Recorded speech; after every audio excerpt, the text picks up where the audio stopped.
Good morning everyone. Political science के सभी students का एक बार पुनः में श्रीमती मौर्य देवी तापड़िया कन्या महाविद्यालय जसवंतगढ़ के इस यूट्यूब चैनल पर हृदय की गहराइयों से हार्दिक अभिनंदन एवं बहुत बहुत स्वागत करता हूं। और अब भी अगर किसी भी स्टूडेंट ने हमारे महाविद्यालय के इस यूट्यूब चैनल को सब्सक्राइब नहीं किया है तो सब्सक्राइब कर लो, ताकि यहाँ पर जो ऑनलाइन क्लासें होती है उनकी आपको अनवरत या निरंतर आप अपनी तैयारी है वो कर सके। हमारी जो आज की क्लास है ये बीए सेकेंड ईयर की पॉलिटिकल साइंस की विश्व के संविधानों का तुलनात्मक अध्ययन कंपैरेटिव कॉन्स्टिट्यूशन की है। इसमें हम ब्रिटेन की, फ्रांस की, अमेरिका की जो दल है उसके बारे में पढ़ चुके हैं, भारत की दलीय व्यवस्था के बारे में पढ़ चुके हैं। आज हम जो चीन, हमने ब्रिटेन और अमेरिका का पढ़ा था द्विदलीय, फ्रांस का पढ़ा था बहुदलीय, अनुच्छेद 4 में वहाँ पे लिखा हुआ है। आज हम जो चीन है उसकी जो साम्यवादी दल है, चीन का जो साम्यवादी दल है या चीन की जो कम्युनिस्ट पार्टी है, इस कम्युनिस्ट पार्टी का क्या रोल है, उस वहाँ की मतलब साम्यवादी दल की क्या भूमिका है, चीन के जो शासन है, चीन के जो शासन व्यवस्था में किस प्रकार से इसकी जो कम्युनिस्ट पार्टी है इसकी भूमिका है, इसके बारे में हम अध्ययन करेंगे। तो आज चीन में साम्यवादी दल की भूमिका, China role of the communist party है उसकी वहाँ पर क्या भूमिका है, इसके बारे में अध्ययन करेंगे। दल और शासन, देखो चीनी शासन पर चीन के साम्यवादी दल का पूर्ण नियंत्रण आधुनिक सर्वसत्तावादी राजनीति का सर्वाधिक विस्मयकारी तथ्य है। चीनी शासन पर चीन के साम्यवादी दल का पूर्ण नियंत्रण आधुनिक सर्वसत्तावादी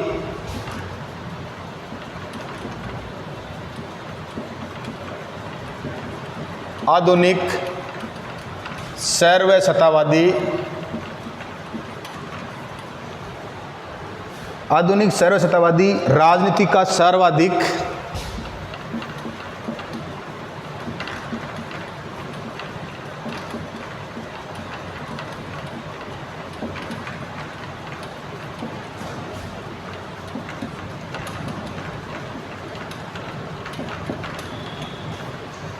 राजनीति का सर्वाधिक विस्मयकारी तथ्य है।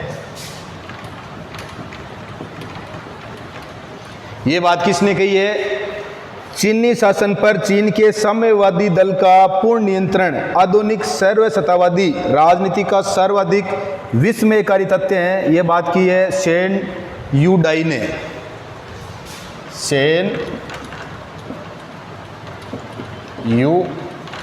ने। हमने पढ़ा था द्विदलीय व्यवस्था अमेरिका और ब्रिटेन की है, तो बहुदलीय व्यवस्था फ्रांस की है, तो संविधान में भी उल्लेख किया गया। वैसे ही चीन में साम्यवादी दल की प्रमुख भूमिका वाला देश कौन सा है? चीन है। इस बात का ध्यान रखना। चीन का 1949 में चीन में चीनी क्रांति हुई थी, 1954 में वहाँ का पहला संविधान बना, फिर 1975 में वहाँ का दूसरा संविधान बना, फिर 1978 में वहाँ का तीसरा संविधान बना, और जो चौथा संविधान हाल ही में जो नया संविधान है वो 1982 में बना था। और इस संविधान में 138 अनुच्छेद वह 4 अध्याय है, वो 138 अनुच्छेदों में है।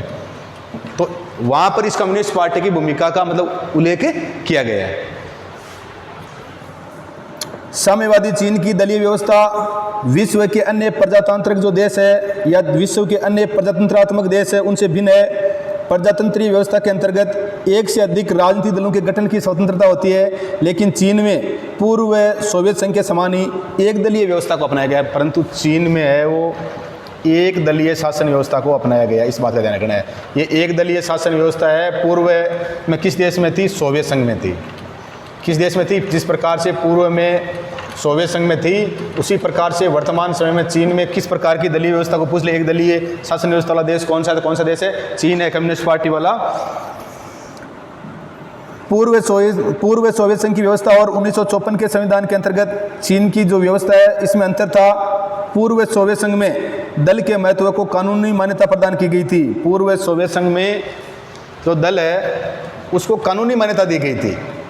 अंतर यह है कि पूर्व सोवियत संघ में एक दलीय व्यवस्था थी, तो इस एक दलीय व्यवस्था को क्या दी गई थी? कानूनी मान्यता दी गई थी। जबकि 1954 का जो संविधान है, 1954 का जो चीन का पहला संविधान है उसमें साम्यवादी दल की भूमिका का कोई उल्लेख नहीं था। 1954 का जो चीन का पहला संविधान था उसमें इस साम्यवादी दल की भूमिका का कोई क्या नहीं था, कोई प्रावधान नहीं था, उल्लेख नहीं था। दोनों देशों की व्यवस्था में ये मात्र एक औपचारिक भेद था, लेकिन बाद में ये भेद भी क्या हो गया? समाप्त हो गया। और 1975 के संविधान द्वारा शासन व्यवस्था में साम्यवादी दल की नेतृत्वकारी भूमिका को स्पष्टतया क्या कर लिया गया? स्वीकार कर लिया गया। ये भेद था किसमें? सोवियत संघ में और चीन में, क्योंकि पूर्व सोवियत संघ में क्या थी, एक दलीय शासन व्यवस्था थी। वर्तमान समय में चीन में भी क्या एक दलीय शासन व्यवस्था है, कौन सी, कम्युनिस्ट पार्टी की। तो 1954 का संविधान था, इसमें इसको है वो क्या नहीं थी, कानूनी मान्यता नहीं थी। परंतु जो दूसरा संविधान बना चीन का 1975 में, उसमें इसको किसको, कम्युनिस्ट पार्टी को क्या दे दी गई, कानूनी मान्यता दे दी गई। और इसके साथ में ही इसमें और जो पूर्व सोवियत संघ में एक दलीय व्यवस्था में जो भेद था वो भेद क्या हो गया, समाप्त हो गया। इस बात का ध्यान रखना है। तो 1975 के संविधान द्वारा शासन व्यवस्था में साम्यवादी दल की जो नेतृत्वकारी भूमिका है उसको स्वीकार किया गया था। इस संविधान के अनुच्छेद 2 में कहा गया कि चीन के साम्यवादी दल को चीन की समस्त जनता की नेतृत्वकारी स्थिति प्राप्त है। अनुच्छेद 2 में कहा गया, किस 1975 का जो संविधान बना था उसके अनुच्छेद 2 में कहा गया, क्या कहा गया, अनुच्छेद 2 में कहा गया कि चीन के साम्यवादी दल को चीन की समस्त जनता की नेतृत्वकारी स्थिति प्राप्त है। चीन की जो साम्यवादी दल है उसको चीन की समस्त जनता की जो नेतृत्वकारी, अनुच्छेद 2 में कहा गया कि चीन के साम्यवादी दल को चीन की समस्त जनता की नेतृत्वकारी स्थिति प्राप्त है। तो जनता की नेतृत्वकारी स्थिति या जनता का नेतृत्व कौन करेगी, तो कौन करेगा, साम्यवादी दल करेगा। ये बात किस में, अनुच्छेद 2 में लिखी गई थी, कब, 1975 में। हालांकि अब वहाँ पर 1982 में नया संविधान बन गया जिसमें 138 अनुच्छेद और 4 क्या है, अध्याय है। इस बात का ध्यान रखना है। तो अनुच्छेद 2 में कहा गया कि चीन के साम्यवादी दल को चीन की समस्त जनता की नेतृत्वकारी स्थिति प्राप्त है। श्रमजीवी वर्ग राज्य पर अपना नेतृत्व है अपने अग्रणी साम्यवादी दल के माध्यम से ही रखता है, और श्रमजीवी वर्ग है वह राज्य का अपना नेतृत्व है अपने अग्रणी साम्यवादी दल के, किसके माध्यम से, अपना जो अग्रणी है साम्यवादी दल है, कम्युनिस्ट पार्टी है, इसके माध्यम से क्या करता है, ये इसके माध्यम से ही रखता है। 1982 के नए संविधान की प्रस्तावना में भी साम्यवादी पार्टी के महत्व को स्वीकार किया गया है। 1982 में जो चीन का नया संविधान बना दिसंबर 1982 में लागू हुआ, जिसमें 138 अनुच्छेद और 4 अध्याय है, इसमें भी साम्यवादी पार्टी के नेतृत्व को क्या किया गया, स्वीकार किया गया। कम्युनिस्ट पार्टी के नेतृत्व को भी क्या किया गया, स्वीकार किया गया। 1982 के नए संविधान की प्रस्तावना में भी साम्यवादी पार्टी के महत्व को स्वीकार किया गया और कहा गया कि चीन के साम्यवादी दल के नेतृत्व में चीनी जनता समाजवादी मार्ग का क्या करती रहेगी, अनुसरण करती रहेगी। चीनी जनता समाजवादी मार्ग का अनुसरण करती रहेगी। समाजवादी मार्ग का अनुसरण करती रहेगी। चीन की राजनीतिक व्यवस्था के अंतर्गत विधायी क्षेत्र की सर्वप्रमुख संस्था राष्ट्रीय जनवादी कांग्रेस और कार्यपालिका क्षेत्र की सर्वप्रमुख संस्था है वो राज्य परिषद है। चीन की राजनीतिक व्यवस्था के अंतर्गत विधायी क्षेत्र की जो प्रमुख संस्था है वो क्या है, राष्ट्रीय जनवादी कांग्रेस है, और कार्यपालिका क्षेत्र की सर्वप्रमुख जो संस्था है वो क्या है, राज्य परिषद। तो राष्ट्रीय जनवादी कांग्रेस, वहाँ की संसद का नाम है राष्ट्रीय जनवादी कांग्रेस। चीन की जो संसद है उसका नाम क्या है, राष्ट्रीय जनवादी कांग्रेस। और ये हमारे को पता ही है चीन की क्या है, एक सदनीय ही है। इस बात का ध्यान रखना है, वहाँ पर एक ही दल है और ये एक सदनीय ही है। और जो राज्य परिषद है,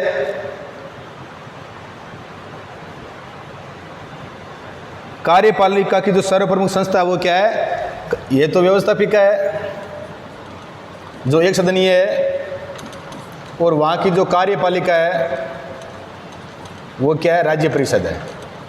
क्या है, राज्य परिषद है। राज्य परिषद का मतलब अपन यहाँ पर क्या कहते हैं, इसे मंत्रिपरिषद या मंत्रिमंडल, एक ही बात है। वैसे मंत्रिमंडल है वो मंत्रिमंडल और मंत्री परिषद। मंत्रिमंडल में जो कैबिनेट मंत्री आते हैं वो आते हैं, मंत्रिपरिषद में सारे मंत्री, कैबिनेट मंत्री के साथ में राज्य मंत्री और जो उप मंत्री है वो सारे आते हैं। तो व्यवस्थापिका है वो राष्ट्रीय जनवादी कांग्रेस है, ये एक सदनीय है, इसका मध्यन पिछले वीडियो में कर चुके हैं। और कार्यपालिका है मतलब मंत्रिपरिषद, ये क्या है, वहाँ की राज्य परिषद है। 1982 के संविधान द्वारा इन दोनों ही संस्थाओं पर साम्यवादी दल के नेतृत्व को, और इन दोनों ही जो संस्थाएं हैं, व्यवस्थापिका तो राष्ट्रीय जनवादी कांग्रेस और कार्यपालिका राज्य परिषद, इन दोनों पर ही जो कार्यपालिका ये साम्यवादी दल है, इसके नेतृत्व को क्या किया गया है, स्वीकार किया गया है। 1982 के संविधान द्वारा ये दोनों ही संस्थाएं, व्यवस्थापिका राष्ट्रीय जनवादी कांग्रेस और जो कार्यपालिका है वो राज्य परिषद, इन दोनों ही संस्थाओं पर साम्यवादी दल के नेतृत्व को स्वीकार किया गया है। और संविधान में भी कहा गया है राष्ट्रीय जनवादी कांग्रेस चीन के साम्यवादी दल के नेतृत्व में चीन की राज्य सत्ता का क्या है, उच्चतम अंग है। संविधान में भी कहा गया है कि राष्ट्रीय जनवादी कांग्रेस चीन के साम्यवादी दल के नेतृत्व में चीन की राज्य सत्ता का क्या है, उच्चतम अंग है। कौन? राष्ट्रीय जनवादी कांग्रेस। और इसका नेतृत्व कौन करेगा? साम्यवादी दल है वो इसका नेतृत्व करेगा। इस बात का ध्यान रखना है। राष्ट्रीय जनवादी कांग्रेस चीन के साम्यवादी दल की केंद्रीय समिति के सुझाव पर राज्य परिषद के प्रधानमंत्री और अन्य सदस्यों की नियुक्ति तथा उन्हें है वो पदच्युत करती है। चीन में भी पूर्व सोवियत संघ की भांति साम्यवादी दल और शासन में भेद करना कठिन है और दोनों के बीच विभाजक रेखा है वो नहीं खींची जा सकती। तो इस प्रकार से हमने वहाँ पर जो चीन की है, चीन में जो साम्यवादी दल, चीन के शासन में जो साम्यवादी दल की भूमिका है उसके बारे में अध्ययन किया। और इसकी जो दो बातें और जान लेते हैं हम। राज्य और दल और राज्य के अंगों के बीच संबंध है, वहाँ पर दल और राज्य है, दल और जो राज्य है उनके बीच में जो संबंध है वो संबंध किस प्रकार से, इसकी हम चर्चा कर लेते हैं। दल और राज्य के अंगों के बीच संबंध है वो निम्नलिखित सिद्धांत पर आधारित है। पहला है राज्य के कार्यों के स्वरूप और दिशा के विषय में दल राज्य को विशिष्ट निर्देश देता है। पहला है दल और राज्य से जो संबंधित है, इसमें पहला है राज्य के कार्यों और स्वरूप और दिशा के विषय में दल राज्य को क्या देता है, दल ही राज्य को क्या देता है, विशिष्ट निर्देश देता है। कौन सा? साम्यवादी दल है। साम्यवादी दल है, राज्य को क्या देता है, विशिष्ट निर्देश देता है। इस बात का ध्यान रखना। तो चीन में दल और राज्य के अंगों के बीच संबंध निम्नलिखित सिद्धांत पर आधारित है। पहला है राज्य कार्यों के स्वरूप और दिशा के विषय में दल राज्य को विशिष्ट निर्देश देता है। दूसरा है दल अपनी नीतियों को राज्य व उसके अंगों के माध्यम से कार्य रूप देता है। कार्य रूप देने वाला भी कौन है? दल ही है। किस प्रकार से?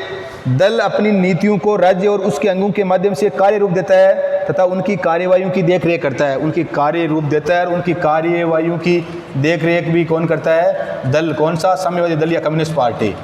और तीसरा इसका है वो है दल ही राज्य के अंगों में निष्ठापूर्वक व कुशलता से काम करने वाले दल के सदस्यों तथा अन्य व्यक्तियों की छांट और उनकी पदोन्नति करता है। दल ही राज्य में जो कर्तव्यनिष्ठ जो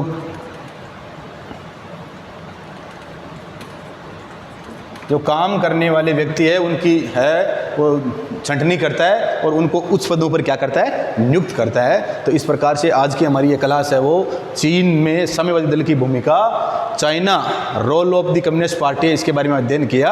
और इस प्रकार से है वो चीन और सोवियत संघ है जो पूर्व किस प्रकार भिन्नता है और किस प्रकार से वो भेद समाप्त हो गया इसके बारे में अध्ययन किया। और यहाँ से जो 4 नंबर वाला क्वेश्चन आ सकता है, चीन में साम्यवादी दल की भूमिका के बारे में वर्णन करो, तो आपको अच्छी तरह से तैयार कर लेना है। वीडियो को लाइक शेयर और सब्सक्राइब कर देना। जय हिंद, जय भारत।